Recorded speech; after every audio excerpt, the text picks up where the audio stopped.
जय Bhim guys. तर आज आमच्या इथं कार्यक्रम होता. भाई एवढ्या सकाळी लवकर उठायला लागलं. सकाळी लवकर उठले आणि नंतर मी झाडून दिले माझ्या बहिणीला, कारण तिला रांगोळी काढायची होती. असले कामं माझी बहीणच करते, रांगोळी वगैरे काढायची, आणि ही मी काढली होती. बघा कशी काढली आहे.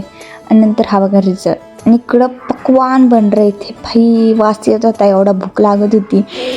आणि इथलं आवरत होतो, कारण आज आमच्या घराची पूजा आहे. सो वंदना घ्यायची होती. भंतीजी आले होते. आणि नंतर मग मी तयार झाले. मी कशी दिसते कमेंटमध्ये नक्की सांगा.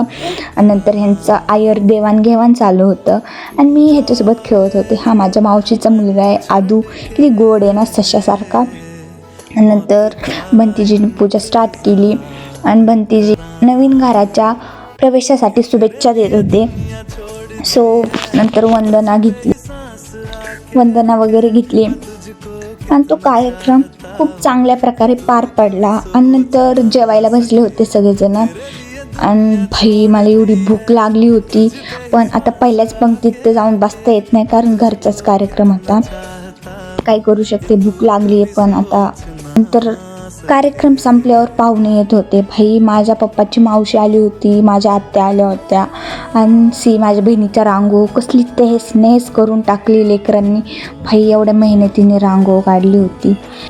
आणि नंतर तिसऱ्या पंक्तीत आम्ही जाऊन बसलो. भाई जेवायला भूक लागली होती.